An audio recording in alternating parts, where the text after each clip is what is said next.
Balik lagi ke segmen Tanya Ahlinya bersama Direktorat PSKPU LKPP.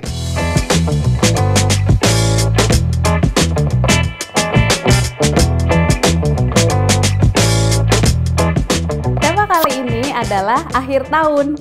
Mas Ranu, kira-kira kalau akhir tahun ingetnya tentang apa? Tentang liburan, Mbak, pastinya. Jadi aku udah pasti nentuin jadwalnya, persiapannya. Tentang liburan nih, Mbak. Wah, pasti mau jalan-jalan nih Mas Ranu nih. Iya dong, Mbak. Gak boleh tahu akhir tahun. Oh iya, benar juga ya. Mbak Fen, kalau Mbak Fen akhir tahun mikirnya apa? Duh, aku tuh kalau akhir tahun tuh pasti pusing. Soalnya aku mikirin pengadaan itu belum selesai-selesai.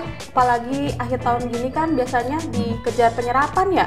Nah, benar nih Mbak Fen. Sepertinya nih yang Mbak Fenita rasakan itu sama juga yang dirasakan oleh seluruh teman-teman kita di Kementerian Lembaga Pemerintah Daerah. Wah, masa sih Mas Ranu? Kalau nggak percaya, yuk kita tanya sama ahlinya.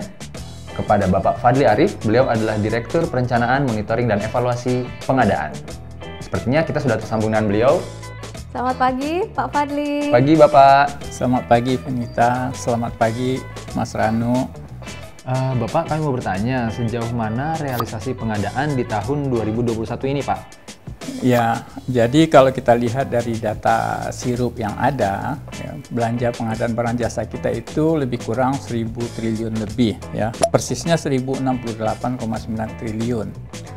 Dari 1.000 triliun tersebut, sekitar 60% dilaksanakan melalui pengadaan barang jasa pemerintah, ya. Dan 40%-nya dilakukan melalui swakelola. Dari 60% melalui pengadaan barang jasa pemerintah ini, melalui penyedia, realisasinya sampai sekarang lebih kurang 60%. Ya, sedangkan melalui swakelola kita akui kita belum punya data yang cukup untuk mengatakan seberapa besar realisasinya. Nah, dari 60% realisasi ini, kalau kita lihat prestasi yang besar itu adalah di e-tendering, ya. Karena e-tendering sudah terrealisasi lebih kurang 65%, ya. Masih ada sekitar 128 triliun yang belum terrealisasi. Mudah-mudahan proses kontraknya sudah jalan, tinggal pembayarannya. Nah, berikutnya e-purchasing sudah sekitar mendekati 60%, dan sisanya pengadaan langsung, penunjukan langsung masih rendah, tapi bisa jadi juga itu karena proses pencatatan yang belum lengkap. Lebih kurang seperti itu. Nah, melihat data-data tersebut, Pak, kira-kira hal tersebut bisa menggambarkan apa, Pak?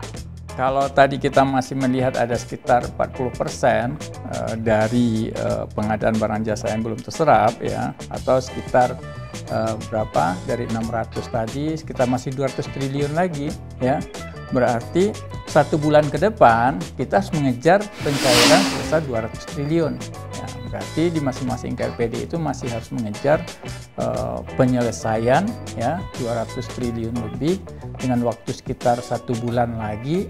Ya, kita bisa bayangkan pencairan ratusan miliar setiap harinya yang harus kita kejar saat ini. Kalau begitu, Bapak, sebaiknya apa yang harus dilakukan Kementerian Lembaga Pemerintah Daerah agar proses pengadaan ini menjadi lebih baik, Pak? Ya, kalau kita lihat dibandingkan tahun kemarin itu sebenarnya sudah cukup lebih baik, sudah ada tambahan walaupun tidak begitu signifikan. Nah, apa yang perlu kita lakukan ke depan lagi untuk memperbaiki ini adalah kembali kepada prinsip bahwa perencanaan yang baik akan menghasilkan pengadaan atau proses pengadaan yang lebih baik. Nah, mungkin kita perlu evaluasi lagi perencanaan kita apakah sudah baik, apakah kita tidak terlambat dilakukan perencanaan. Kalau sebagian pengadaan kita masih kita lakukan perencanaannya di tahun yang berjalan, ada kemungkinan besar kita juga akan mengalami hal yang sama di tahun yang akan datang. Terima kasih Bapak penjelasannya. Terima kasih, Pak. Tuh kan, Mbak Fen, bener di akhir tahun itu kita sibuk sama pengadaan juga. Bener banget Mas Ranu, pantesan tiap akhir tahun tuh aku bawaannya sepaneng aja. Belum lagi deg-degan. Ya kalau pengadaan yang kita laksanakan bener, kalau ternyata jadi temuan. Nah, supaya kita nggak khawatir, Mbak Fen dan teman-teman semuanya, kita harus tahu titik-titik mana aja di mana pengadaan itu menjadi krusial. Gimana kalau kita sekarang tanya sama ahlinya? Kita tanya sama Pak Aris Suprianto, beliau adalah Direktur Advokasi Pemerintah Pusat. Pagi, Pak Aris. Selamat pagi, Pak Aris. Selamat pagi, Mbak Fenita, Mas Ranu. Pak, mau tanya nih, kalau akhir tahun, kira-kira gimana sih cara menyikapi pengadaan untuk pemerintah pusat? Jadi sebenarnya kalau di akhir tahun anggaran ini ada 3 problem besar begitu ya dalam pengadaan. Yang pertama adalah paket-paket pekerjaan yang belum dieksekusi ini, kan banyak juga yang belum. Kemudian yang kedua, bagaimana mengelola pekerjaan yang sedang berjalan. Dan yang ketiga adalah bagaimana untuk menghadapi begitu ya atau menyiapkan pekerjaan-pekerjaan yang akan ditender Pradipa dengan menggunakan anggaran tahun depan. Gitu. Wah, rasanya poin 1-2 nih Pak yang menarik untuk dibahas lebih lanjut khususnya untuk pemerintah pusat. Boleh kami dijelaskan lebih lanjut nggak Pak? Tipsnya tentunya kalau yang menyikapi yang belum dilakukan proses eksekusi, tentunya kita perlu melihat dulu begitu ya, efektivitas tahun anggaran itu tinggal berapa hari, tinggal berapa bulan begitu. Kita perlu ngecek itu, kemudian kita sandingkan dengan kebutuhan kita. Kira-kira dalam waktu yang tinggal berapa hari ini cukup nggak waktunya? Kalau tidak cukup, jangan dipaksa begitu ya. Nanti malah terjadi bencana begitu ya. Jangan sampai nanti kontraknya dipaksakan sehingga kemudian terjadi pekerjaan-pekerjaan yang tidak tuntas begitu ya. Itu yang pertama. Kemudian yang kedua, tipsnya adalah bahwa kenali pasarnya begitu ya. Apakah barang-barang yang akan diadakan atau akan dibutuhkan itu memang sudah siap untuk segera kita peroleh begitu ya. Kalau sekarang tinggal menunggu hari saja, tentunya kalau kemudian pengadaan barang tentunya yang sudah ready stock begitu ya, yang sudah ada di Indonesia minimal begitu ya. Kemudian yang ketiga adalah bahwa ruang lingkup pekerjaannya itu jangan terlalu besar begitu ya. Kalau misalnya KL itu punya satker di sekian provinsi begitu ya, jangan kemudian mengirimnya sampai ke seluruh provinsi begitu, seluruh KL begitu, karena nanti waktunya nggak cukup begitu ya. Itu yang kalau kemudian yang belum dilakukan proses eksekusi. Kalau yang kemudian yang sedang melakukan pekerjaan, ya ini tentunya perlu kemudian PPK memonitor, mengevaluasi terus ini setiap hari mungkin begini ya. Kalau kemudian progresnya tidak bagus begitu, harus setiap hari bahkan begitu melakukan monef, mantau begitu ya. Kalau ada kejadian-kejadian yang di luar desain begitu, segera dilakukan perbaikan-perbaikan. Kemudian yang kedua itu adalah pahami terkait dengan aturan-aturan akhir tahun anggaran ini.